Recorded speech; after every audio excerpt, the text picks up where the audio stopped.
obìnrin láyé ayé fòyí obìnrin láyé ayé ìró òtó ayé rẹ̀ wá ayé rẹ̀ yìí ayé dò biribiri ọwọ́ ayé gùn inú ayé jì ayé òye èèyàn obìnrin láyé ayé fòyí obìnrin láyé ayé ìró òtó.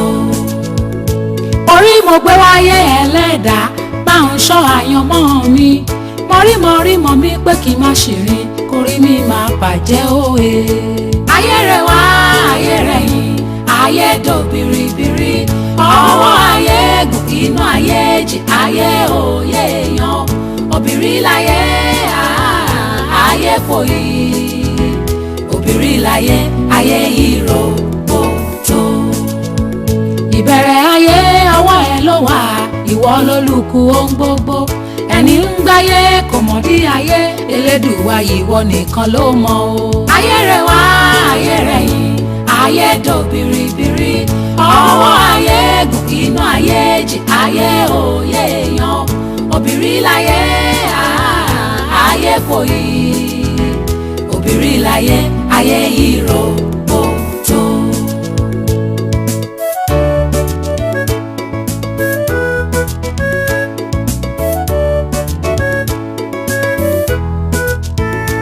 orí mo gbé wáyé ẹlẹ́dàá bá ń ṣọ́ àyànmọ́ mi mọ̀rímọ̀ mi pé kí n má ṣìrìn kórí mi máa bàjẹ́ òye.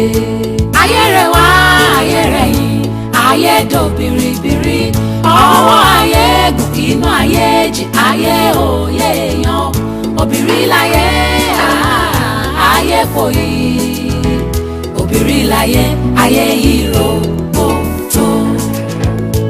ayé rẹ̀ wá ayé rẹ̀ yìí ayé dò biribiri ọwọ́ ayé gùn inú ayé jì ayé òye èèyàn obìnrin láyé ayé fòyí obìnrin láyé ayé ìró òtó. I was early to school. Yet I was late to school. I came with school bus. I was absent yesterday. I forgot my homework class. ọmọ dáàdì èlò ti dé yẹn bí àwa ti fi mi lọ́rùn díẹ̀ sílẹ̀ tọkọ mi bá dẹ̀ ti wọlé ní ti máa sọ fún pé wà lẹ́ ti pọ̀jù kó máa mọ́ dání lọ sọ́fíìsì. ṣé kò yẹ ká lọ pàdé dáàdì mi. ta ló ń di ẹlọ́wọ́ má lọ pàdé dáàdì. máa ṣáájú ní dáadáa. irọ́ ló pa ìwọ.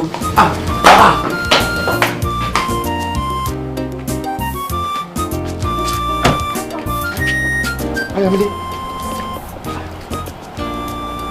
báwo lẹ́sẹ̀ wọ́n gbọ́dọ̀ fi ń tẹ̀lé yàrá.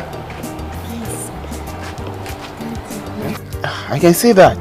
ó ṣáájú mi débi àbí ṣé bí n tó fẹ́ fi hàn dáàdì tó fi ní ká máa sáré ilé bọ̀ wá pàdé ọkọ mi nìyẹn ó wà lára ẹ̀. ẹ farabalẹ̀ tiẹ̀ kí mi káàbọ̀ ẹ ti ń ta sọ́mọ yín. ẹ mọ̀ bínú tẹ̀lé. ọmọ mi là ṣá. ó wà lára ẹ̀. ó yà ẹ lẹ ọ̀lẹ ni ẹ. ó yẹ kí n máa bá sáré. ọmọ mi yà ó wà lára ẹ̀. ẹ yà máa gbé máa gbé.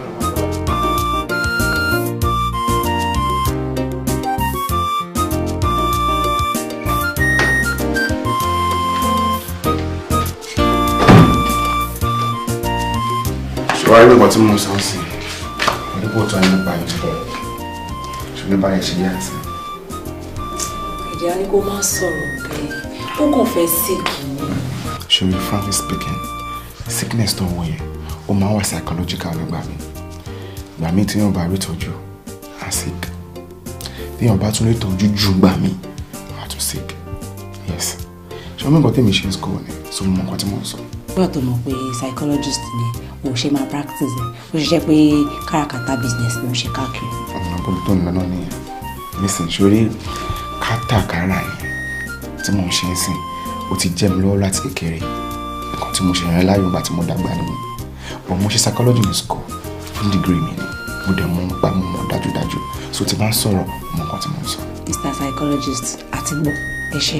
ìwọ náà bàtà fún Ayọ̀mídé ní time sí sórí pé ó ń pick up kíákíá àbí ṣe bọ́ sọ pé òun ló ní kẹsàrẹ́ wá pàdé mi ọjọ́ mi ti ṣe bẹ́ẹ̀ rí ìjọ pé ẹsẹ̀ yẹn kàn máa ń ṣan ni mo kọ́ ló fi ń sáré káàkiri yẹn sẹ́.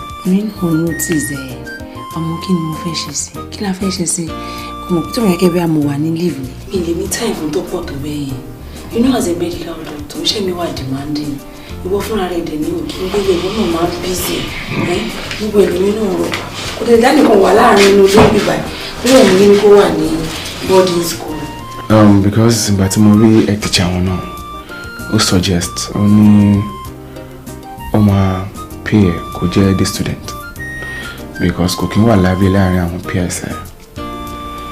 But the problem is ká ní pé ìwọ àti mi a ní àbúrò nsìn ni àbá ní kíkan náà máa gbé pẹ̀lú wa a lè máa bá máa mójútó but unfortunately èmi àti aláàbúrò lẹ́yìn so that kind of thing is just wà worrisome bàbá kan.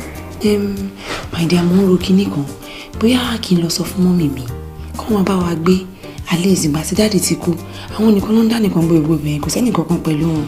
wọ́n lè máa ṣe business wọn níbi eyín òde wa demand tó ti wà bí. of course ṣèbí ẹni kọ́kọ́ supply ọjà fáwọn customers wọn kọ́ lè pay owó sí àkáǹtì wọn ni ló bá tán.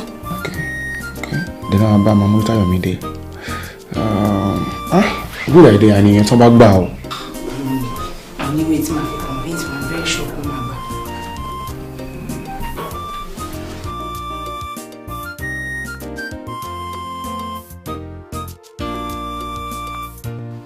kúnlẹ̀ ìwọ ni mo bá sọ̀rọ̀ ẹ́ ó lè lẹ́mi lọ́nà kí ni gbogbo kí ni mí ní gbogbo eléyìí báyìí sí mo lè bẹ́ẹ̀ sọ̀rọ̀ òun fi mí rìn lọ. ojú kí ni kò tó fẹ́ kí ló fẹ́ kí n ṣe fún ẹ.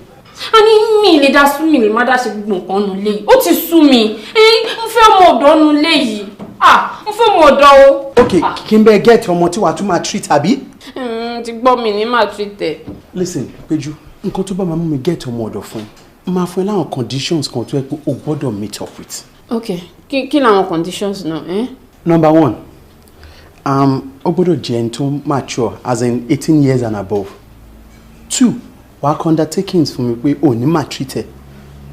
3 o gbọ́dọ̀ wá bí iṣẹ́ tó máa kọ́ àbí kó lọ sílé ìwé. then 4 ó máa sùn ní normal time tọmọlúwàbí máa ń sùn ṣùgbọ́n. báwo mo ṣe máa gba ẹgbẹ́ mi wá sílé nígbà tí ẹgbẹ́ mi bá wá sílé nísì tó wá ń ṣọmọ ọ̀dọ̀ fún wa ṣé mi ti fàyàwó wá sílé fọ́kọ mi ni. meaning what. a lè sọ ìrọ̀lọ́ máa yẹ kí iṣu ló wa. Péjú òun try láti insinuate pé èmi àti ọmọ ọdún máa jọ ní nǹkan papọ̀. a lè sọ ìrọ̀lọ́ máa yẹ kí iṣu ló wa. listen mi ò lè gbà kó gba ọmọkùnrin sílé as a house help. listen the worst you can do is máa ṣiṣẹ́ yìí máa fún ẹ lówó ẹ̀ papọ̀ ṣùgbọ́n. tó bá sọ pé ó gbà kí n gbọkùnrin má dé gbọmọdé àti gbọ́. mo ò fẹ́ ọmọdé I'm sorry. máa tọ́jú ẹ̀ máa tọ́jú ẹ̀ bí ọmọ máa ṣe gbogbo tó bá fẹ́ kí n ṣe fún mi ò fẹ́ obìnrin àgbàlagbà. okay listen maybe you should go ahead law employ ìyá tó bá wà within the range of 45 50 or 55 years old that will help out please.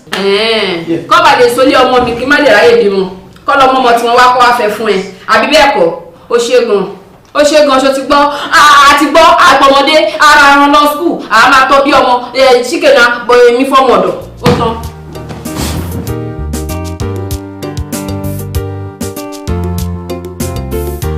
ẹ̀yin náà lẹ́kọ̀ọ́ sọ pé ẹ̀ lè fọmọ yín sílẹ̀ tẹ́lẹ̀tẹ́lẹ̀ o ní ìkọ̀sí nǹkan tó ní pé Káyọ̀mídé máa gbé bíbá there are beautiful and good school around tó jẹ́ pé ó lè lọ tó dẹ̀ máa wà òkè ẹ̀ lè ní ẹ̀ lè fọmọ́lẹ̀ tó. Mummy ẹ understand nǹkan tí mò ń try láti sọ afẹ́fọ́ kọ̀ọ̀kan pẹ̀yẹ méjì ni. ọ̀nà o. Mummy nǹkan tí mò ń try láti ṣàlàyé ni pé èmi àtọkọ mi a lè máa lọ ibi iṣẹ́ wa a máa padà sílé a máa bẹ́yìn àtọmọ́lé torí nǹkan tí wọ́n complain fún wa lọ́sibítù ni pé ká máa fara mọ́ bí nǹkan tó lack nìyẹn Mummy then moreover bí tẹ́ ti ń gba ọjà ó súnmọ́ lè wà eléyìí máa gba ọjà yín easily Mummy kò stop yín náà.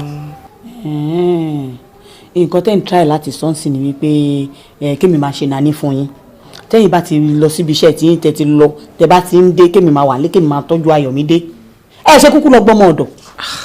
Mummy ọmọ ọ̀dọ̀ Ọlọ́run má jẹ́ ọ̀rọ̀ ọmọ ọ̀dọ̀ lójú bẹ́ẹ̀ ṣe ń sọ ilẹ̀ yín náà mọ̀ náà ẹ mọ̀ alátọ̀ máa ń dá sílẹ̀ láìfi yàn èmi ò fẹ́ wàhálà wọn and again bẹ́ẹ̀ ṣe ń dá bíbẹ̀ Mummy kò dá tó ẹ̀yin nìkan nínú gbogbo lè gbogbo à ń dágbé à ń dáfà yẹn tẹ́ bá ti mú sọ́dọ̀ wa kò ní sí yẹn bẹ mo wà ṣebí ẹ promise sister mi pé ẹ máa change ni gbàtọ́ invite sí Ghana tẹ́ lọ tẹ́ bá wá sọ́dọ̀ mi nsìn ẹ máa convince wọn pé òkè lóòótọ́ ẹ ti change o mọ́ mi mo bá ẹ ní ronú padà dì mọ́ ẹ kò máa dá nìkan ronú all the time. ayé níkà ìkà láyé ibi tẹ́ fẹ́ gbà mọ́ mi nìyẹn anyway èmi náà kàn ṣeré ni kò sí nǹkan tó ní kí n máa tọ́jú ọmọ mi there is no problem about that nǹkan tó kàn máa ṣe ni wípé a máa fi bíbá rent nìyẹn but a máa fi flat kan sílẹ̀ tí a máa dé sí àbí ká tún because àṣà máa níbi tá a máa dé sí ṣá there is no problem about that. I'll do it. Thank you, mommy. Dìde àbòsí ẹ má fi yẹn gbé wa mọ́ra ẹ jókòó. ẹ pẹ̀lẹ́ ti jọ kú ẹ ti jọ pa oúnjẹ wà kitchen tó bá fẹ́ jẹ. ẹ ṣe máa bí tiẹ̀ sí pa mí ti yọ. mo mọ̀ bẹ́ẹ̀ tẹ́. ọ̀rọ̀ ó ga o ó ní wọ́n lárí láì gba nǹkan kan yìí ìwọ tí ẹ fẹ́ ṣìdí rárá ni kí ló dé. ó ṣàmọ́ níjọ́ ọ̀ṣẹ́ mi náà. time tí mo lè ti wá on vacation yìí ṣé mi tún ní faramọ́ bàbá yìí nílé tó mọ̀ pọ́kọ́ wọn. ọmọ mi ń kọ́ ayọ̀ mi. We thank God a dúpẹ́ lọ́wọ́ Ọlọ́run he's doing fine. ó jẹ́ sáré fún ẹ ní ìkọ̀kọ̀ ọmọ ṣe ti wá. àwọn dáàdì nǹkan.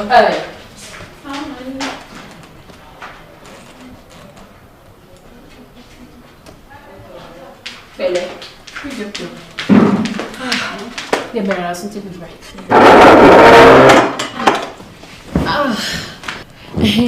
báwo wá ní ọ̀rọ̀ nani alpha. Ọlọ́run máa ti gbàkóso mọ́ mi ti gbà láti wá dúró tayọ inú mi ti ẹ̀dùn gan-an ní seriously. mọ́mì tèmi ò tiẹ̀ lè ráyè ojoojúmọ́ yẹn ní Ghana ọ̀la Dubai gbogbo owó ó ti fẹ̀ wọ́n lẹ́nu torí wọn bá tí ọkọ̀ tèmi tiẹ̀ ń fún wọn tiẹ̀ ká wọn rárá mọ́ báyìí.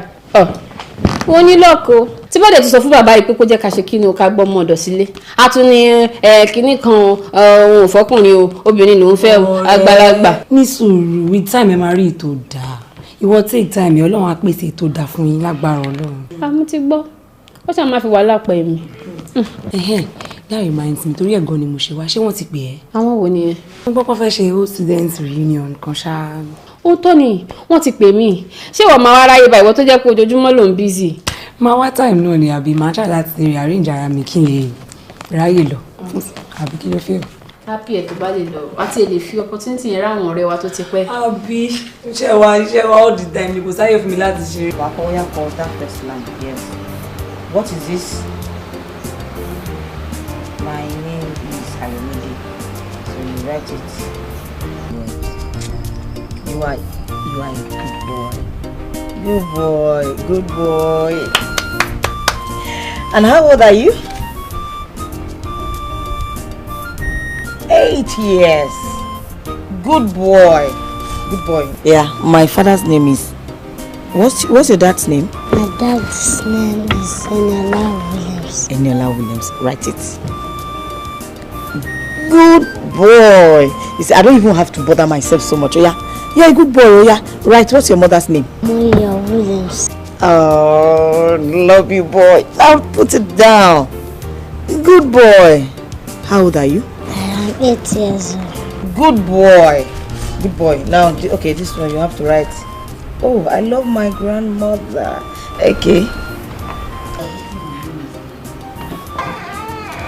ṣe kò tí máa ní kó máa ṣọ́ mi òun ló mẹ́rin ibi tó bá ń ṣọ́ mọ́ mi àti ọmọ yẹn sí tó ń yọ wọn wò.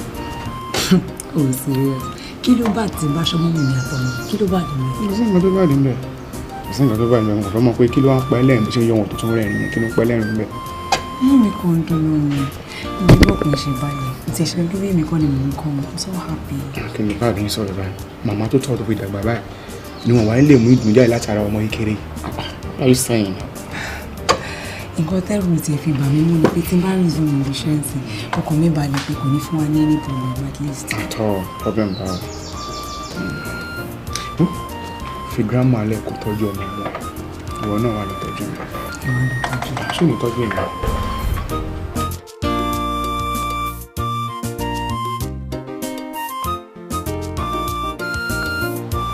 ẹ mọ ọdún mi sọ̀rọ̀ yìí ó ti ń pa pẹ́ lálùjù ilé làbọ̀ sí ilé ọ̀tún níta ṣé ìwé náà ti tó ẹ máa bọ̀ padà sí ilé.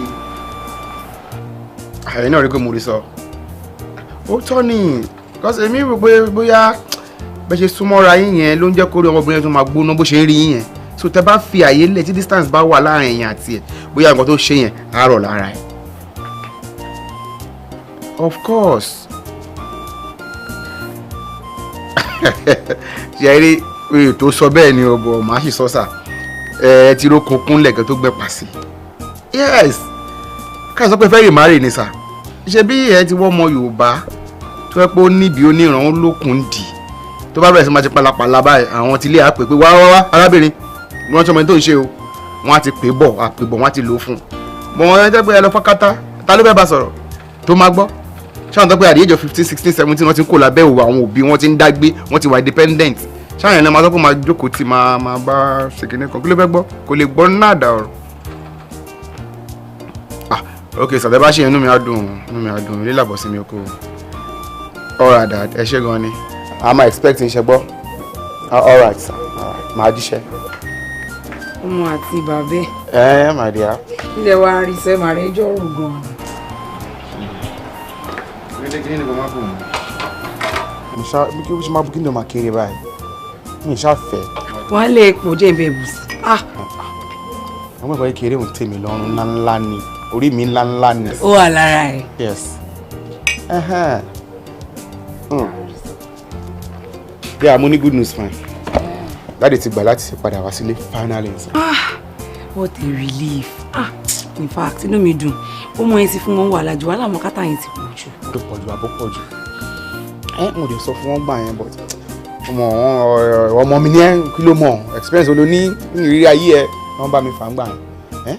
ààrẹ sọ pé kí olùkọ́ máa lọ́nlọ́ ẹ̀ wọ́n ti pín wọn ó mọ ẹ̀ tán fún ọmọ yẹn ni wọ́n pín dúkìá dádì sí méjì ni wọ́n fọmọ yẹn ilé dádì méjì náà gbà lọ́wọ́ wọn tó fọmọ yẹn èyí ò tún wá tó tún bá wọn fọ àlọ́ lóye náà. nàìjíríà kí ló expect ìlú òyìnbó la pé kí ṣe nàìjíríà ibẹ̀ yẹn ìlú obìnrin ni kí ló expect obìnrin náà fún láyé jù kó ń ṣọkùnrin so kí n dákọ́ máa gbà bẹ́ẹ̀ ni kí ló fẹ́ ṣe sí. you're right ìlú obìnrin ni but listen nǹkan tí wọ́n ń ṣe mí tèmi ń bá wọn ròmọ̀ páwọn ò sí ìròyìn sí ni pé kí tó ń bá padà dé sìn ilé wọn jọ̀rànjọ̀ràn yẹn náà kọ́ náà máa lọ máa dágbé láwọn nìkan àbí kò sí ẹ̀jẹ̀ wọn tó máa wà ń bẹ̀ ṣé àwọn housemaid house help ni wọ́n máa bá rojọ́ ni gardeners. nàìjíríà ọ̀rọ̀ wo ló ń sọ̀rọ̀ tí dáàdì bá dé ibi náà máa dé sí of course now ọ̀dọ̀ wa náà máa wà wọ́n má dẹ̀ ti pẹ́ lé tán ti mú ojú lọ́ ti mú everything ẹ̀hẹ́n wọ́n á lè change mind of okay o àwọn fẹ́ decide pé àwọn fẹ́ kó lọ sí ẹgbẹ́ ìbátan fẹ́ lọ but tó bá dé o ibi náà máa dé sí dáàdì of course. tèmi àbí títẹ. bàbá ọkọ mi. o mẹ́rin tí mò ń sọ nípa ẹ̀ báwo ẹ convince wọn kàn wá gbé bí. ìwọ fìyẹn lẹ̀ fún mi máa convince mo mọ̀ wọn dáadáa. ó mọ̀ wọn dáadáa ṣé ojú fún 2 weeks afẹ́ lọ lò fún wọn ní mò ní ìlú òyìnbó tó fi mọ̀ ẹ̀ náà ní pé ó ti mọ̀ wọn dáadáa. Ẹniọlá bàbá ọkọ mi lẹ́ńtà ń sọ̀rọ̀ pa yìí jẹ́ kán dínà wà rí bí ṣe máa ṣe máa convince wọn. kẹ́rù n ti gbà pé ìyàwó bàbá ní ẹ̀ sìn ó ti mọ̀ wọ́n jù mí lọ. wàhálà ló kún rẹ̀ jẹ́ kó tẹ̀ hápùn náà kó rí.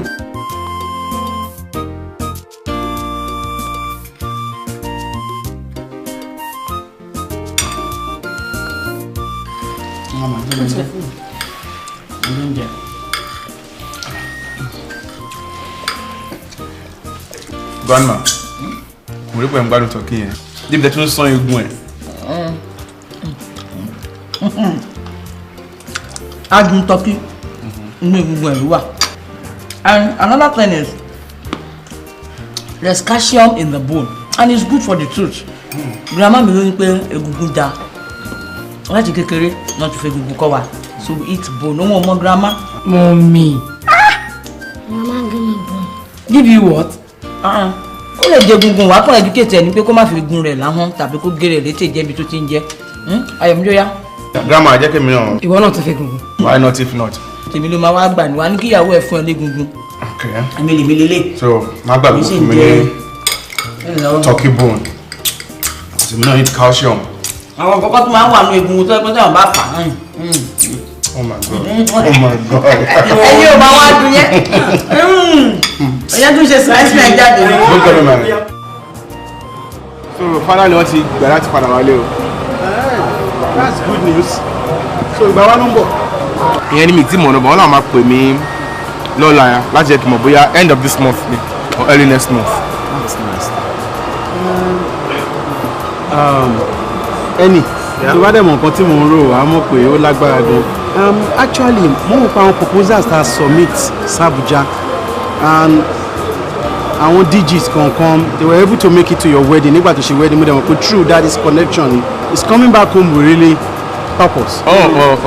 mo ti wọ́n bí tó ń lọ of course mo ti get ẹ màá pò wọn náà màá ṣàlàyé fún ọ̀la pé báyìí mi lọ pé wọ́n á wá nǹkan ṣe sí fún wa so mo pé most of his friends náà ti ń wá sí ilé padà wọ́n ti wá settle down gbogbo wọn ti wà bóyá politics ni ẹlòmíì wà into contract side àdéhà so nǹkan máa ṣẹlẹ̀ ṣáà ni I trust. báwo ni ẹsẹ̀ Yomide ń sìn. ọmọ ẹ ti wọ́n kì í sìn òun sáré káàkiri lé sìn so by and large tó máa fi di ọ̀la màá yẹ kó mọ alpha àti mi lórí ọ̀dà wọn táwọn sọ yẹn. So like how long do you think it's going to cost to do? It's not up to that. No. That is not how to do.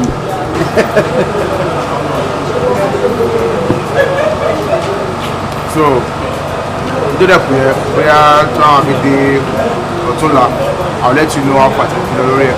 Okay. So welcome my dear. Thank you. lẹ́yìn kan tẹ́ fi sínú ọbẹ̀ kí la máa fi sí. ọkọ mi ó mọ kàkà máa fi sínsìn àwa fi iyọ̀ sí salt pẹ̀lú spices àwa spice ọbẹ̀ yẹn àwa dùn gan-an. èmi náà tí mo bá jẹ sí i. That's my boy. ẹ káàbọ̀ ẹ káàbọ̀. kí ni ọmọ bọ́ọ̀lù ṣe ní kitchen lọ pẹ̀lú grandma.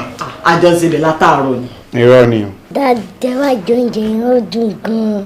lẹ́nu wọn náà ok o anyway tó bá jẹ́ bẹ́ẹ̀ ń gbà yẹn ẹ jẹ́ kí n lọ pààrọ̀ aṣọ mi kí wọ́n á jẹun tí Ayọ̀mídé àti grandma sè. Yes. mọ́mí ò tí ì dé mọ́. no ó kù díẹ̀ kò ní pẹ́ dé. wọ́n lè sọ fún mi lóòótọ́ pé ó máa pẹ́ ọ̀wọ̀ mi ò kó máa ti dé mi. kò tí ì dé. bẹ́ẹ̀ sáré lọ chicken again mo bọ̀ máa wá jẹ oúnjẹ tí wàá ti grandma sè. àwa náà set table. ok ma. mo ń bọ̀ let me set. ayé rẹ̀ wá ayé rẹ̀ yìí ayé dò biribiri ọwọ́ ayé gùn inú ayé jì ayé òye èèyàn obìnrin láyé ayé fòyí obìnrin láyé ayé ìró òtó ayé rẹ̀ wá ayé rẹ̀ yìí ayé dò biribiri ọwọ́ ayé gùn inú ayé jì ayé òye èèyàn obìnrin láyé ayé fòyí obìnrin láyé ayé ìró òtó. orí mo gbé wáyé ẹlẹ́dàá bá ń ṣọ́ àyànmọ́ mi mọ̀rímọ̀ mi pé kí n má ṣìrìn kórí mi máa bàjẹ́ òye. ayé rẹ̀ wá ayé rẹ̀ yìí ayé dò biribiri ọwọ́ ayé gùn inú ayé jì ayé òye èèyàn obìnrin láyé. Welcome, sir.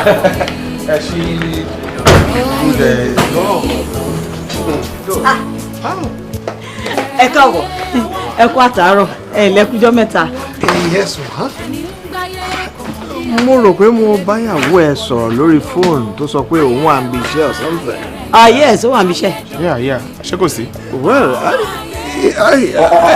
Daddy ẹ fẹ́ sọ bá rí mo yọ ẹ̀dá mọ̀ mọ́mí mo yọ̀ rí wọ́n kọ́ wa bá dúró sí Ayọ̀mídé ni. èmi rò pé kó yá o. ẹ jẹ́ ká lọ sílé ká máa lọ sọ ìdókù. ẹ ra sà ẹ pẹ̀lẹ́ sà ẹ kú àtijọ́ ẹ lẹ́ sà. ẹ rọra. Daniel ló ṣe lọ.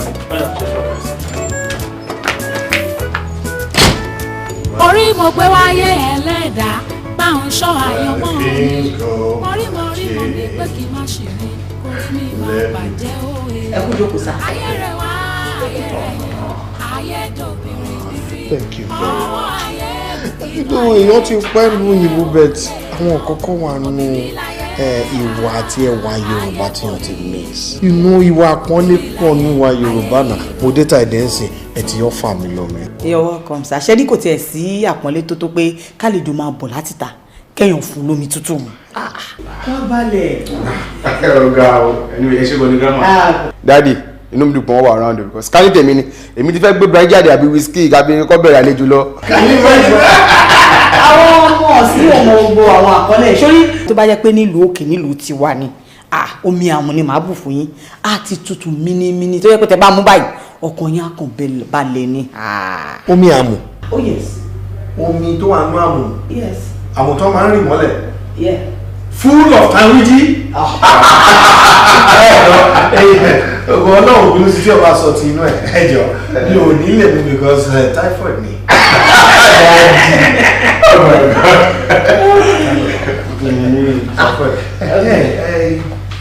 Òun ń béèrè ọ̀rọ̀ kan nígbà tí o yẹ kí n parí ẹ̀. Were you telling me pé madam yẹn mọ́mì Moyọ̀ ni àbí ẹ̀gbọ́n Moyọ̀? Grandpa ṣé ẹ láwọn pictures tán kó wá fún yín gbà tí wọ́n wá fún wọn ní mú lọ́dọ̀ yín ni. èmi mo wà nù picture. Ìyá wa mo kúkú rí picture mo rí níwájú ọlọ́ àti ọ̀tọ́ kì í pè jẹ́ irọ́ mo rí fọ́tò àmọ́ nǹkan tí mò ń wò wájú mi tó jókòó yìí ó yọ̀ǹgà ju nǹkan tó wà ní fọ́tò lọ. In fact you are beautiful. Mo mọ̀ pé wọ́n fẹ́ pass comment review tí. ẹ ṣe sà thank you. Ẹ jẹ́ kí mi lọ dáná oúnjẹ. I'm cooking something very delicious ó ti pẹ́tẹ́ ti délé ẹgbẹ́ rẹ̀ tó. So Paul, Daddy, are you talking to me? Yes. Ìyá ó ní pé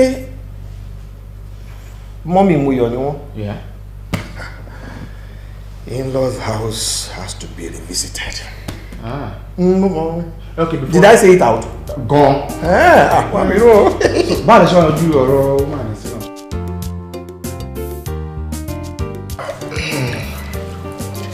Daddy, ṣé ẹ gbádùn oúnjẹ yẹn ṣá? Real good. Mo enjoy it. In fact, mo ṣẹ̀ṣẹ̀ mọ ìgbádùn tó ń gbádùn ní Nàìjíríà ń bí ni. Sórí àwa táwa lọ́yẹ̀ àti miss. I am telling you àti miss. Evet, báwo ló ṣe wá ń kó pẹ̀lú career lady ẹ̀ yìí? Daddy, ṣé mi tó yẹ mo take time láti fún yín ní big treat báyìí ṣé mi try ni. pé oúnjẹ wa ọ̀dẹ̀ dùn tó. Mummy, ṣé kó náà ló ń bá wa fìfẹ́ jẹ? má bínú mi bá bẹ́ẹ̀ palẹ̀ mọ́ ṣùgbọ́n èmi sì ń jẹun lọ́wọ́. Oh my God! You see, our attitude tí mò ń sọ ń pa àwa Nàìjíríà sílẹ̀ tí ò ń jẹ́ ká develop, ó ní ò jẹ́ kí country develop. Daddy. Of course now, let's call a spade a spade. What are we talking about? Báwo ni èèyàn ṣe máa fọ́ eegun bíi bulldog? Ó fọ́ eegun bíi monkey, ọ̀bọ, lọ́gídò, ape. Daddy, please let me tell her. Wo tí èèyàn bá máa jẹ egungun, tó bá máa jẹ egungun, ó ní bí wọ́n ṣe ń jẹ egungun. Alright? O fẹ́ bá mi sọ̀rọ̀. Daddy, bá ṣe máa sọ̀rọ̀ lójú ọlọ́rọ̀ bẹ́ẹ̀ yẹn, moreover egungun ní calcium now. So tí a bá mọ̀ pé èèyàn need calcium ó dẹ̀ fẹ́ jẹ egungun grandma a bá ẹ lọ sí abattoir a ní kan yọ gbogbo ẹran tó wà nínú egungun jáde àwọn egungun yẹn a bẹ́ẹ̀ fọ wọ́n á fọ a dẹ̀ kó wá sílé wọ́n á bẹ́ẹ̀ ṣe wọ́n á dẹ̀ máa rọ mi. Hello, close your mouth. Very good. Let's call a spade kò mọ̀ náà ó jẹun bí monkey bí bulldog. Daddy. Yes wọ́n bí o lè kúrò lórí tẹ́bù fún ẹ o. I will never. Ìní kúrò lórí tẹ́bù fún.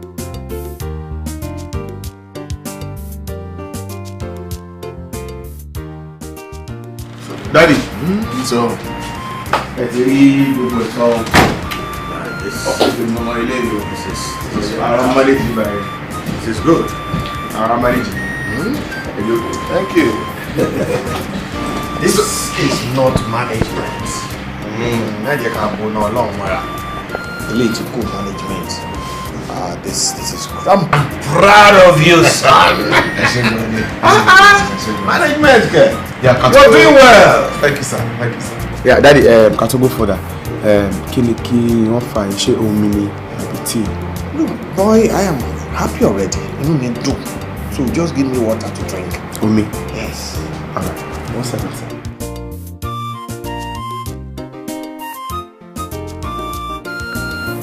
Yeah, Roger.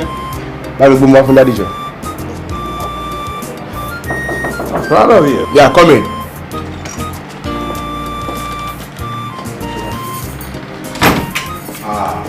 See all big girls in Nigeria. Have you? Yes. Nigerian girls are beautiful. Yeah, thank you. Yeah.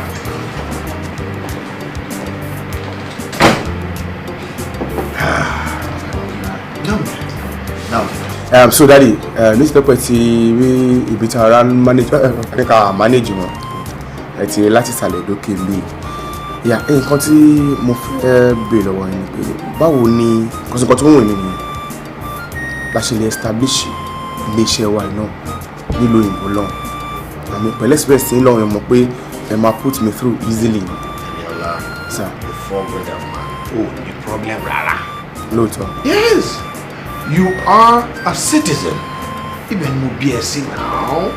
So as a citizen all you just do for me kàn bá mi kó gbogbo àwọn documents tó ní ṣe pẹ̀lú iléeṣẹ́ yìí kémi kó lọ sọ̀hún I will register you as a citizen. So automatically as a citizen wọ́n máa register company yìí ní lọ́rùn. Like that. Ibi tó bá wù ẹ́ ló máa jẹ́ headquarter bóyá bóyá ibẹ̀ yẹn ló máa jẹ́ headquarter àbí ibà ìwọ ló máa choose fúnra ẹ bóyá ibì kan ló máa jẹ́ branch. Daddy ẹ ṣé gan ni I will forever be grateful to you.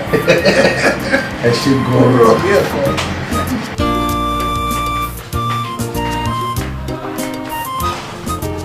Moyo ma wo bàbá ọkọ ẹ mo ti fẹ́ wá rí ẹni pẹ̀ látàrí àná but torí pé o tún jí láàárọ̀ yìí o tún lọ sọ́fíìsì. ọ̀rọ̀ kan dẹ̀ wà tó wà lókun àyà mi tí mo fẹ́ sọ kí ló dé tí bàbá ọkọ ẹ ń sọ̀rọ̀ kàtìkàtì jákujáku bẹ́yìn. mọ́mì ẹ̀yin kọ́ ló ń bá wí wọ́n kàn jẹ́ kó yé mi pé bí mi ò ṣe ń faramọ́ fámìlì mi pé kò dáa pé kí n máa dúró sílé that's all. ìyẹn kọ́ ni mò ń bẹ́ẹ̀ sọ o tí wọ́n complain pé mò ń jẹ gugu tọ́lẹ̀ mi mọ́ǹkì èmi ajá ṣé ẹnu wọn ni mo fi ń jẹ gugu ni. mọ́mì ṣé bẹ̀rẹ̀ àwọn ìyapa ń ṣeré ni wọ́n ń ṣàwàdà ní aláwàdà ni wọ́n. àrùn àwàdà bò nìyẹn. èmi ò fẹ́ dúró débẹ̀ yẹn rárá ọmọ díẹ̀ lára ń fẹ́ o àpọ́nlé ni mọ́lá haúsá ń jẹ́ omi ò láìkí ẹ o. mọ́mì kò le tó báyìí náà. ó le jù bẹ́ẹ̀ lọ. wọn náà kó èmi gan gba gbẹ̀rẹ̀ tó yẹn wọ́n bá mi sọ̀rọ̀ ẹ̀ mọ́ wọ́n dẹ̀ ní mọ́ǹkì ajá kan bí. mọ́mì kò le tó bẹ́ẹ̀ má gbọ́rọ̀ ibẹ̀ yẹn náà. Chapter 2 ó wà ṣe o àwọn ọmọ tá à ń bí ń sìn yìí tẹlifíṣọ̀n fídíò fíìmù nǹkan kan kò jẹ́ kán kanovu mọ́ òyìnbó wọn dẹ̀ terrible tó bá máa send text message àbí kí náà máa send yẹn náà tó bá fẹ́ kọ good wọ́n kọ GUD àwọn olódò ràbàtà very useless thing. Ẹ káàbọ̀ Ayọ̀mídé ẹ kú àtàárọ̀. ẹ ṣe ẹ kúlé kò pẹ́ táwa náà jáde sí i mo lọ mú Ayọ̀mídé ní school mo wá gbàbẹ̀ ṣáà lọ ra àwọn nǹkan kitchen there. Oh, that's good. Abáṣẹ́gun kan tó ṣẹlẹ̀ ní lẹ́sìn lẹ́nu. Okay, kí ló ṣẹlẹ̀ ní lẹ́sìn lẹ́nu? Ọmọ kan ń sùn nínú kíláàsì wọn ṣe máa. Ó họrùn nìyẹn well ó ní láti jẹ́ pé ó ti rẹ̀ ẹ́. Bàbá ṣé tó bá rẹ̀ nìkan ló máa ṣe bẹ́ẹ̀. Ìgbà míì wà tó yẹ pé tó bá rẹ̀yàn èèyàn tí wọ́n bá sùn èèyàn máa họrùn bẹ́ẹ̀ àwọn kan wà ó tó yẹ pé ó rẹ̀ wọ́n o wọn ò rò kò rẹ̀ wọ́n o tó bá ti sùn báyìí wọ́n máa họrùn ni tó máa họrùn tó ń tẹ́rìbù gan ni o. Exactly. Wo grandma tó dúró yìí yéé ó tẹ́rìbù tó bá sùn tí èèyàn bá wà ní yàrá kejì tàbí yàrá kẹta kò ní lè sùn grandma dẹ̀ máa sùn torí tó bá họrùn wọn kò ní jẹ́ ọyí bó ṣe họrùn yẹn wọn ní gbọ́rọ̀ ó mọ̀ ẹgbẹ́ yàrá tiẹ̀ jìnnà sí wa ni tàbí kó yẹ pé ó máa ń sùn wọra wọ́n á máa gbọ́ bí grandma ṣe họrùn bí ẹ̀rọ lọ́gì ẹ̀rọ lọ́gì wọ́n gbọ́ grandma tẹ́lifù ẹ́. Kí ló dé tó ń bínú lọ bẹ́ẹ̀ ṣe bí mo kàn fi ṣe example ni máa wọrí máa wọ yàrá lọ bá ń sìn máa bẹ̀ you don't worry ó máa inú ẹ̀ máa rọ go and eat your food jọ enjoy yourself. Kí ni mo sọ tó ṣe bí mo kàn fún ṣe example ni àmọ́ kó ti mú un lára nà ó kí ló ń ba ìjà kí ló ń ṣe.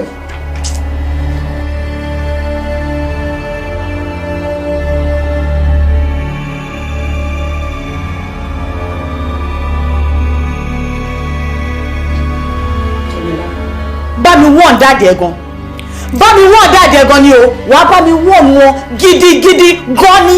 Mọ́mí kí ló ṣe. wàá bá mi wọ́n wọn torí tí ajá bá sábà ẹkùn ó yẹ kẹ́kùn fúnra rẹ̀ kó máa sábà ajá o tí àgbàlagbà wọn tí ò bá bẹ̀rù àti gẹ̀ṣin mi ẹṣin mi pàápàá kò ní bẹ̀rù àti làwọn mọ́lẹ̀ ẹni àgbẹ̀wọ̀n gbálẹ̀ ni seriously. ẹ tí sọ nǹkan kan ṣe fún mi. ṣáà bá mi wọ́n wọn. ayé rẹ̀ wá ayé rẹ̀ yìí ayé dò bìrìbìrì ọwọ́ mú inú ayé jí ayé òye èèyàn obìnrin láyé ayé fòyí obìnrin láyé ayé ìròbòtò ayé rẹ̀ wá ayé rẹ̀ yìí ayé dò biribiri ọwọ́ ayé inú ayé. Sorry, I'm having a very slow. Kí ló ṣe ẹ̀yin àti olóhùn yìí? So o ti wá fẹjọ́ sùn ẹ̀? Okay, good. Kò need kí n apologize mọ́ nìyẹn. Mo fẹ́ lọ bánu lé kí n apologize tẹ́lẹ̀ ni. But since tí ó ti feel pé kó n fẹjọ́ sùn ló dáa, no more apology. Oh, Daddy, báwo lẹ ti ṣe ń sọ̀rọ̀ báyìí náà? Ṣé o rò pé ìpè tí mo pè wọ́n ní mọ́mí mo yọ̀ mò ń ṣeré ni? No, mi ò ṣeré o. Ẹ̀dẹ̀ mọ́ kúrò lánàá o. Ọ̀dọ̀ ẹ ló ti jẹ́ oro. She's not one oro like this to me. Kò ń ṣe oro sí èmi. Oro ìwọ ló lè fi oro dẹ́rù bà. She's not oro to me. Okay? I mean, what are we talking about? Ọmọṣẹ́ ó dẹ̀ ready láti apologize. Ẹ̀dẹ̀ ti fẹ́ na ọmọ náà pa. Kò need come apologize more than. What are you talking about? Look, Sherry, ọ̀dọ̀ ẹ ló ti jẹ́ oro. Daddy, ẹ mọ tèmi ń bẹ̀yìn fún yín pé ẹ jọ̀ọ́ ìwà tí wọ́n fẹ́ wù sí mọ́mí mo yọ ẹ tí ẹ máa fi pamọ́ díẹ̀.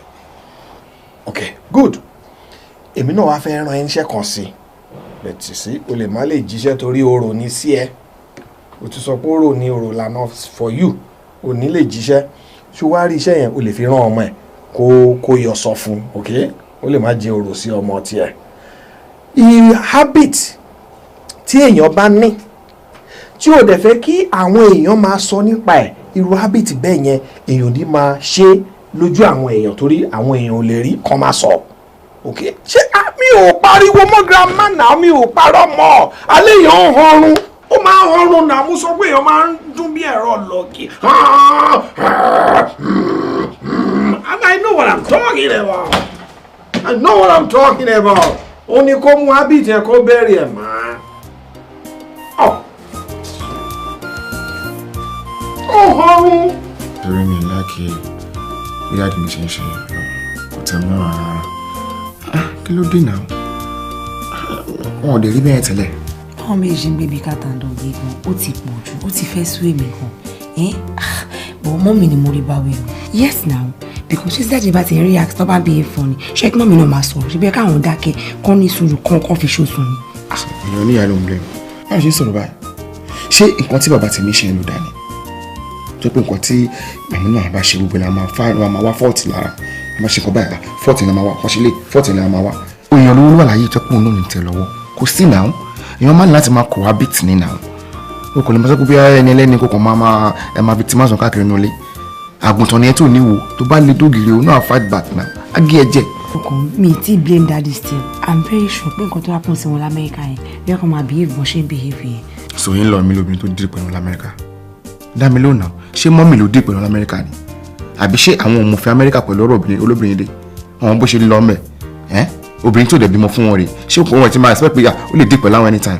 kò sí bó ṣe lè máa expect it to èèyàn ẹlẹ́rara ni gbogbo wa we are all human ó máa dùn wọ́n ìwọ́de ẹ̀ ń wò from your own angle ni o dájú lè máa rò pé bóyá àrùn tó ń ṣogójì ló ń ṣọdún nǹkan tó ń ṣàbọ̀yàdé gbogbo ọlọ́yà ló ń ṣe obìnrin dẹ̀ ni mọ́mì obìnrin lójú tó lamẹ́ríkà so kí ló expect bí gbogbo obìnrin ló ń ṣe bẹ́ẹ̀. kò sí wàhálà wọ́n máa ṣe lọ́yà kọ̀nẹ̀kọ̀nẹ̀ láìpẹ́ yes because tó ń bá stop gbogbo nǹkan tó ń ṣe ajẹ́pọ̀ ọmọ pàṣẹ lọ́wọ́ nìyẹn yeah of course now àwọn náà wà well to do wọn kò sí nǹkan tó ń jẹ wọ́n yà dúpẹ́ yẹn fọlọ́n ayé pé fún àwọn ọjọ́ ìsàtọ̀ méjì wọ́n máa dágbé wọ́n máa dájẹ́ wọ́n máa dásìn wọ́n máa dájí kò tún bẹ́ẹ̀ lọ. no my dear that is very rude me like it dáàdi yẹn là ń sọ̀rọ̀ ọba yìí náà nígbà tí wọ́n bá ń sọ̀rọ̀ ọba yìí kí ló fẹ́ Káyọ̀mídé máa sọ mi ìfẹ́ rẹ̀ ṣọ́sílẹ̀ tó bẹ́ẹ̀ ni. kí wọ́n sọ pé ọmọ pé ìwọ́n lọ máa bì sí. bẹ́ẹ̀ kọjú sí mi báyìí kọjú sí mi náà. wọ́n máa sọ wọ́n tó ń dùn wọ́n máa sọ fún mi.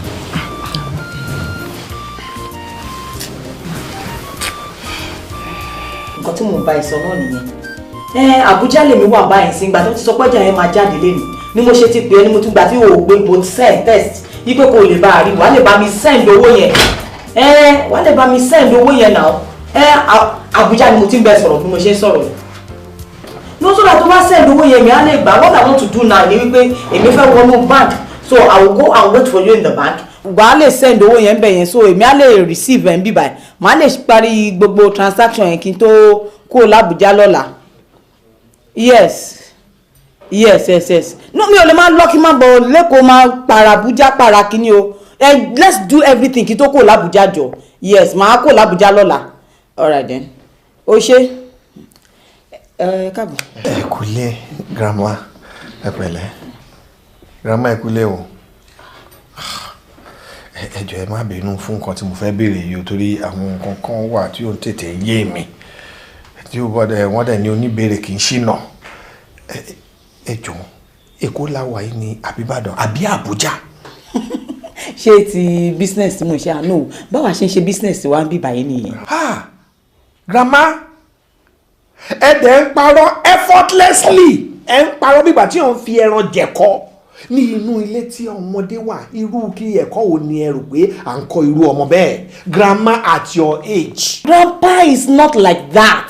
ẹ ń parọ́ pé ẹ wà l'Abuja ẹ̀dẹ̀ wà nù kọ̀rọ̀ yàrá ń bí báyìí ẹ tún máa sọ lọ títí ẹ tún ní pé ẹ̀yin fẹ́ wọnú báǹkì inú báǹkì wo lẹ fẹ́ wọ̀ ń bí báyìí UBA ni àbí GTB. ọ̀rọ̀ ajé ni. You are a good example of a bad grandma. Bẹ́ẹ̀ni an example of a bad grandma. ẹ dẹ̀ ń parọ́ effortlessly ní inú ilé tí ọmọdé wà. grandpa irú ọmọ wo lẹ fi pé a máa bring la máa bring up ń bí báyìí. grandpa shut up grandma shut up yes I say shut up at your age fẹ́rẹ́fẹ́ tó sáré you are lying must you lie because you are doing ọrọ̀ ajé. ẹ wo grandpa torí pé ó ti pẹ́ tẹ̀yìn tí kò lẹ́yìn ní báwa ṣe ń ṣọ̀rọ̀ ajé wa bí báyìí. grandma lẹ́ ń gbàdọ̀ you shut up sẹ́ àbí kò dùn nǹkan yẹn ò normal irọ́ ò dá fàgbàlagbà you are very close to your grave you are fẹ́rẹ́fẹ́ tó sáré and you are ẹ̀dẹ̀ parọ́ yẹn ò dá now terrible individuals grandma.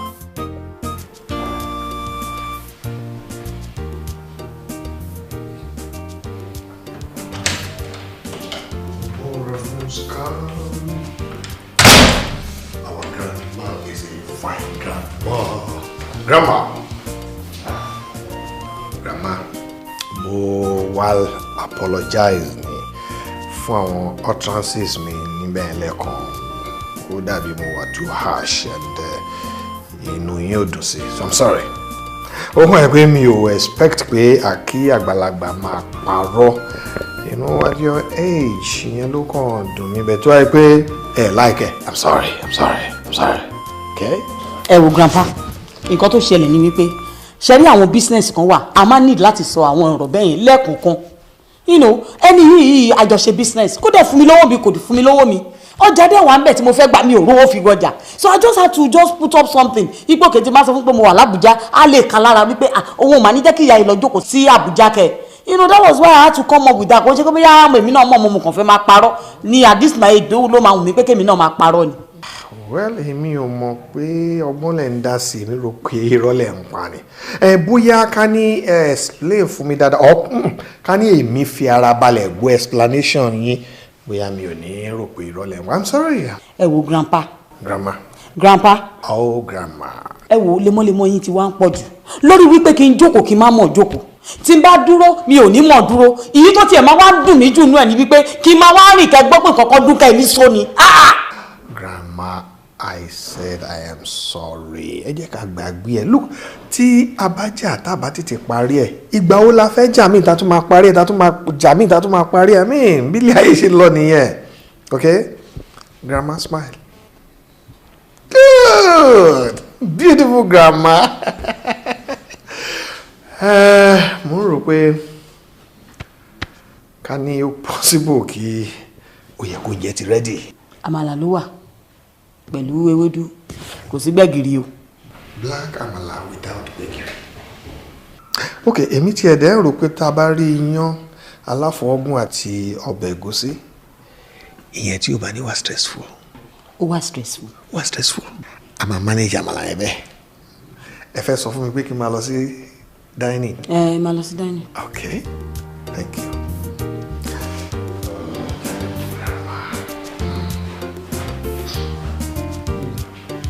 bí ti nà pa ìṣòro kí ni wàá lòun ó tún sọ aláfọwọ́gùn bíṣìbíṣì mo tẹ̀ ní pàǹdù yẹn irú èyí takuntakun.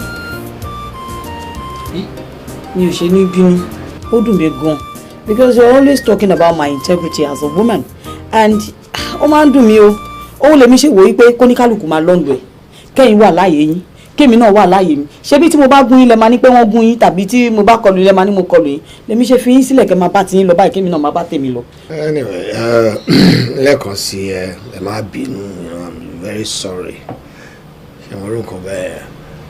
Ṣé nsìn tí ẹ̀dẹ̀ ti sọ pé ẹ dáríjì mi tọkàntọkàn, right? Tábà bọ̀yẹ Ọlọ́run náà ó máa ń dáríjì yàn mo ti dáríjì yín. Ẹ ṣe gan. Now, in a normal situation, tí èèyàn méjì bá ní quarrel tó dẹ̀ ní kò sógun mọ́ kò sọ́tẹ̀ mọ́ tán láwọn ti dáríjì ra wọn. Nǹkan kan wà tó máa ń ṣe ìná tó dẹ̀ ti máa wà lára lọ́wọ́ yẹn a máa ń fúnra wa ní treat tó yẹ pé a ti mọ̀ pé okay ìjà yẹn ti tán lóòótọ́. Treat? Yeah, treat. Àkótó gbogbo yẹn. Tí a bá mọ̀ pé kò sógun mọ́ kò sọ́tẹ̀ mọ́ ẹ jẹ́ kí n gbé yín jáde. Ẹ fẹ́ gbé mi jáde. Kàkàn jáde stepping out. Èmi àti ìwà Amẹ́ríkà yìí pọ̀ lára yín ṣáájú. Kò bá wẹ jẹ́. Ẹ fẹ́ gbé mi jáde. Èmi àti máa. Grandpa ẹ fọ́ ni o. Grandpa yìí náà fọ́ ni. Grandpa máa gbé grandma jáde.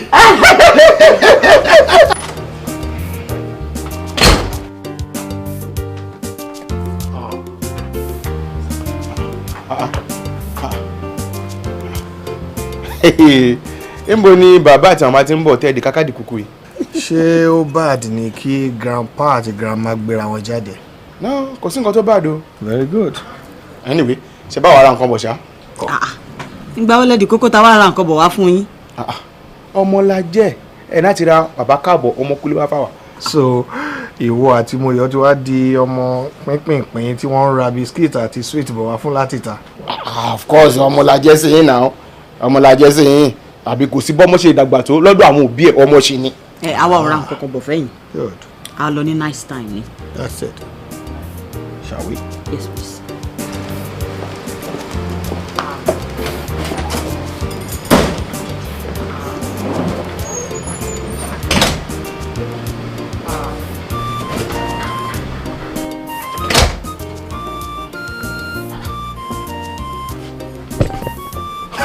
Kò máa sí nǹkan tó pọ̀ sí gbòkè. Ṣé báwọn méjì ṣì lè rẹ báyìí? God. Me like you. Mo text to send mi o dẹ́rù bà mí náà. Wà lára ẹ̀ wò. Jọ torí Ọlọ́run. Tí báyìí pé mi ò send text ẹ̀ ṣe ṣùgbọ́n wá. Ọjọ́ wo ni mo ti rí ẹ gbé? Èmi náà miss ẹ bó iṣẹ́ mi ni ò fún mi láàyè ó yẹ kó understand now wọn pé iṣẹ́ gbẹ̀mílà là ń ṣe.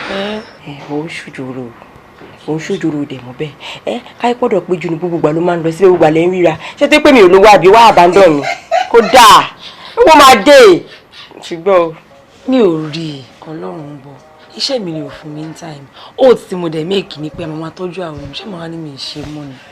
ní ti oníṣẹ́ ń kọlẹ̀kùn ó ti mí ìsẹ̀. èmi náà mi ìfẹ́ ọjọ́. Ready to fine. mi ní time fún fọ́ọ̀nù olùtẹ̀ tí wọ́n sún mi gan fúnra mi. títà sọ́dún sórí pátì kan fẹ́ ṣẹlẹ̀ mo dẹ̀ fẹ́ kó jẹ́ mi sí lọ́jọ́ yẹn mo fẹ́ ká jọ lọ mo sì mi àbúrò wọn kan ọdún wọn kì í ṣọmọ ìyá ọmọ ọba kan ni wọn ó fẹ́ ṣe wedding lọ kó tẹ̀lé mi débẹ̀ àti máa ṣọ àti mú gèlè àti máa wọ bàtà kan náà báàgì kan náà fẹ́ ká jọ débẹ̀ lọ́jọ́ yẹn. Date wo ni? 24th of next month ni. Mi ní sí ara. In fact, mi ní sí Nàìjíríà ara. Ọlọ́run. Ṣé tó bá pè ta aṣọ àti bàtà everything ìwọ ra? Má worry, má sanwó yẹn sákàǹtà ìwọ ló ra. Ṣùgbọ́n. Ṣé òkè tó bá ikú òun náà lọ gbé wá pé òkè ọ̀rẹ́ kan ṣọ̀rẹ́ mi máa ṣàlàyé jẹ́ kí nǹkan kan ṣe mí ó ti tó oníṣẹ́ ń kọlẹ̀kùn onílẹ̀ mọ̀ tó ti wá ń bínú. tó ò ní wá lọ́rọ̀ kan ṣá kò sí wàhálà ọjọ́ tó bá máa ṣe tiẹ̀ wá fún owó sórí tébù bá òní rẹ̀ mi ti mo trust ẹ mo jẹ́rìí ẹ mo kò ní fi wà mí. wọ́n ló mọ ṣáà mú drink ẹ̀ ojú ẹ̀ rí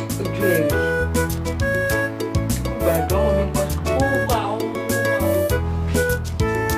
ayé rẹ̀ wá ayé rẹ̀ yìí ayé dùn bìrìbìrì ọwọ́ ayé gùn inú ayé jì ayé òye yan obìnrin láyé.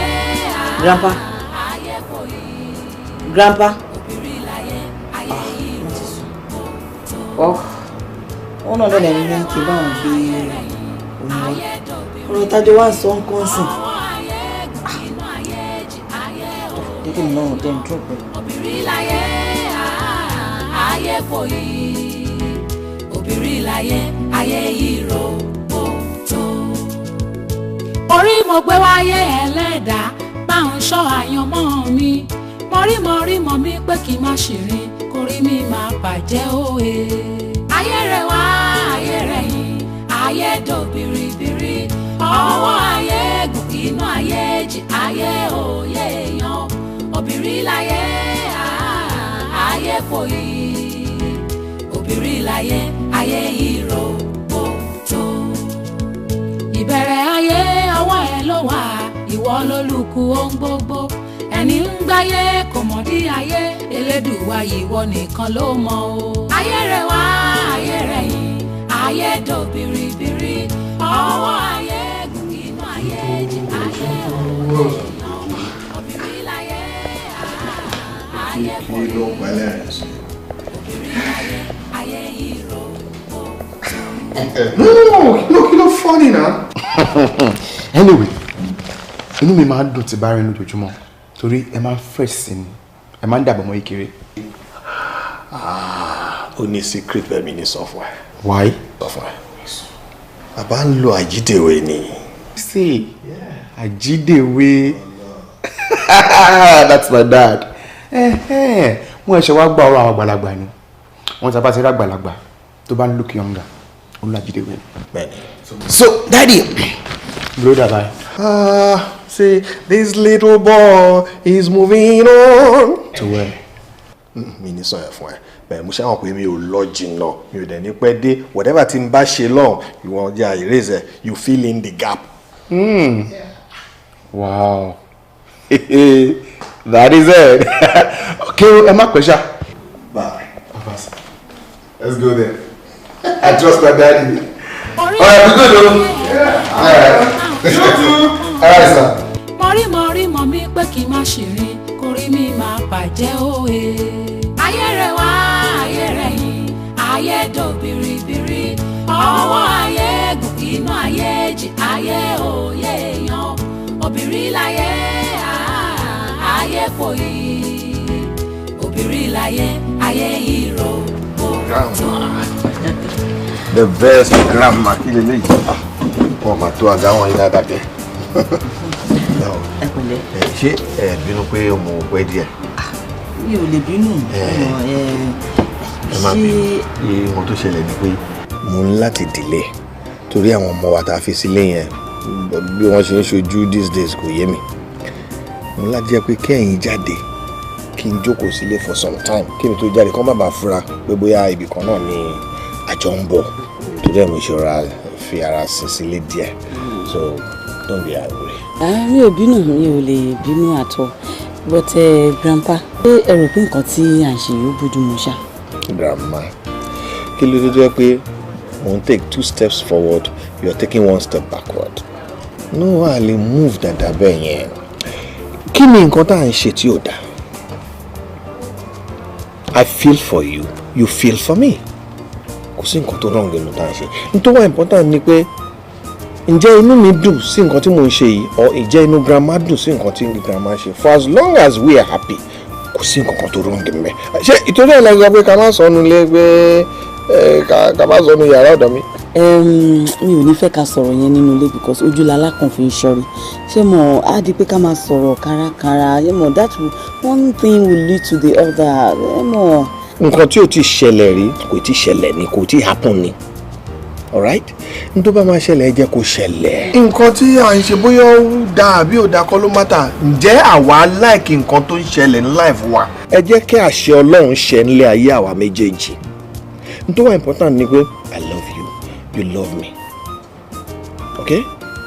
ẹ mọ̀ pé ìyá ìyàwó ọmọ yín lè ní bàbá ọkọ ọmọ tèmi òun lẹ́yìn ṣé bí ọ̀rọ̀ yìí ṣe ń lọ yìí grandpa mi ò mọ bẹ́ẹ̀ ṣe ń wò. you ìyá ìyàwó tó ní feelings tó ń feel èmi bàbá ọkọ tó ní feelings. Don't feel. I feel for you, you feel for me. Ẹ̀jẹ̀ ló wà lára wa now. We are not steel, we are not wood. You're not made of steel. Ẹ̀jẹ̀ ló wà lára grandma, ẹ̀jẹ̀ ló dẹ̀ wà lára grandpa. So kò sí bí ara ṣe máa kan ara tí ọkàn ò ní sọ pé ó yá. Ẹ jẹ́ ká ṣe ẹlẹ́nu akàn máa mí lásán ni ìwọ̀fà lẹ́nu ibi tó bá wọ lẹ́nu ló lè ran ẹnu ẹ̀ lọ.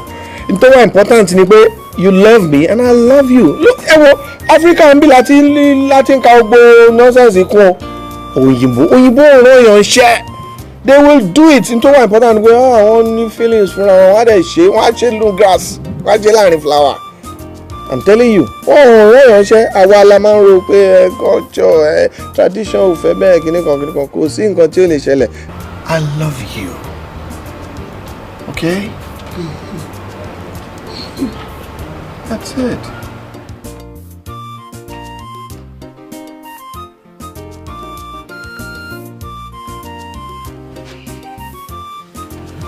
Moyo. Nadia, Professor. No. I can disturb you. I know. Nǹkan tí mo ṣe ò disturb mi kò ní kí n má gbọ́rọ̀ ẹ̀. Mo kàn ní kí n go through file ni. A ní patient kan lọ́dọ̀ wa. Kò response to treatment. Mo wá ní pé kí n review case ẹ̀ where solution máa wà. But what does it? Go ahead, mo ń gbọ́ rẹ̀. Ọ̀rọ̀ likeness tó wà láàrin in-law mi àti daddy mi ni. Ó ń kọ́ mi lóminú gan. Ẹ̀yin èèyàn ẹ tún ti dé o. My dear, ṣé báwo la ń complain pé ẹ daddy o wọ́n wà hostile sí mommy o ẹ wọ́n ṣe bákan síra wọn o wọ́n tún rẹ́ǹsì yìí ó tún ti ń bí ẹnu àbí. Gẹ̀tẹ̀ kò ṣe pé wọ́n jẹ́ ọ̀rẹ́ ara wọn ló ń disturb mi. Ohun tó ń fún mi ní concern ni pé kí ló lè máa mú mọ́mì tiẹ̀ máa lọ sùn yàrá dádì tèmi. Mọ́mì mi pẹ̀lú dádì ẹjọ́ ń sùn pọ̀ bí ti báwo. Ìdájí àárọ̀ tí mo ní fẹ́ lọ mú mi mo rí mọ́mì tiẹ̀ tó ń jẹ́ ìlọ tèmi wọ́n tiptoe jáde láti yàrá dádì tèmi. Bóyá àwọn lọ sọ nǹkan fún dádì. Non tiptoe àbó mọ̀ tí mo kọ́ tí ok jẹ́ kí n break it down kí n sọ ní Yorùbá tó jinlẹ̀ mọ̀ pé Yorùbá máa ń jinlẹ̀ ó máa ń nítumọ̀ dáadáa ju ògbèdè tó kù lọ. Àná tèmi yẹn yà tí mo fojú mi rí wọn báyìí wọ́n yọ kẹ́lẹ́ jáde láti yàrá dádì tèmi. Kí ló lè fà tí wọ́n máa yọ kẹ́lẹ́kẹ́lẹ́? Ìyẹn ní pé tó bá yọ kẹ́lẹ́kẹ́lẹ́ ilẹ̀kùn gbọ́dọ̀ pariwo ẹsẹ̀ ò gbọ́dọ̀ dún. Ló lè farú nǹkan mẹ́rin tí ó bá nídìí obìnrin ò kì í jẹ́ kó mọ́ lọ. Definitely o máa ní nǹkan tí mọ́mì tó lọ sọ fún dádì. Mo ń bọ̀. Mo lọ. Mo lọ bá mọ́mì nìyà mo fẹ́ lọ wádìí bó ṣe ṣẹlẹ̀ gangan nǹkan tó fà á tí mọ́mì ń yọ kẹ́lẹ́kẹ́lẹ́ àárín yìí ṣé kò yẹ kí n mọ̀ ni. Tílẹ̀ obìnrin kìíní tá máa ń gbọ́ sí èmi tí mo ti gbé kí n dására látàrọ̀ nǹkan kí ni kí n ṣe kí n ti wúkú kí n ti bẹ́ dànù. Listen ọmọ wọn máa ṣẹlẹ̀ má lọ má sọ fún anybody pé nǹkan ṣe nìkan jókòó dọ̀la tó bá dà ọ̀la máa yanjú ẹ̀. Penny jẹ́ kí n lọ lálẹ́ ìjọta bá rí ibi níbí ń wọlé mọ́ ọ̀fà mi lè ráyè lára la máa jí kúrò lẹ́nu we both know that jẹ́ kí n lọ yanjú ẹ̀. má èmi kọ́ mo sọ fún ẹ.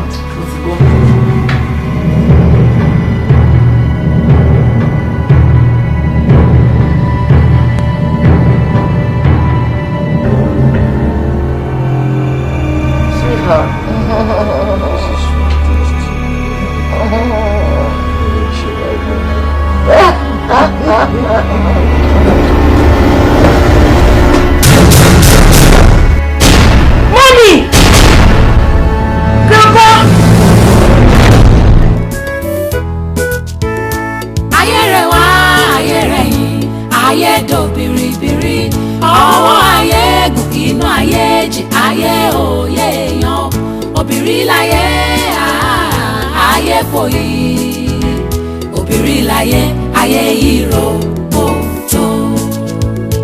Ayé rẹ̀ wá, ayé rẹ̀ yìí, ayé dò bìrìbìrì, ọwọ́ ayé gùn inú ayé jì, ayé òye èèyàn, obìnrin láyé, ayé fòyí, obìnrin láyé, ayé ìró òtó. orí mo gbé wáyé ẹlẹ́dàá bá ń ṣọ́ àyànmọ́ mi mọ̀rímọ̀ mi pé kí n má ṣìrìn kórí mi máa bàjẹ́ òye. ayé rẹ̀ wá ayé rẹ̀ yìí ayé dò biribiri ọwọ́ ayé gùn inú ayé jì ayé òye èèyàn obìnrin láyé ayé fòyí obìnrin láyé ayé ìròbòtò. ìbẹ̀rẹ̀ ayé ọwọ́ ẹ ló wà ìwọ lólùkù ohun gbogbo ẹni ń gbáyé kò mọ̀ dí ayé elédùwà ìwọ nìkan ló mọ̀ o.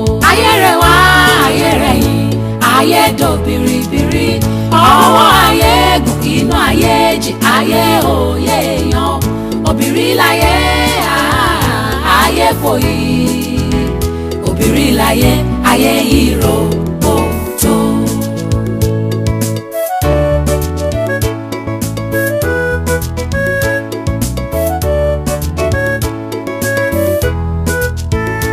orí mo gbé wáyé ẹlẹ́dàá bá ń ṣọ́ àyànmọ́ mi mọ̀rímọ̀ mi pé kí n má ṣìrìn kórí mi máa bàjẹ́ òye. ayé rẹ̀ wá ayé rẹ̀ yìí ayé dò biribiri.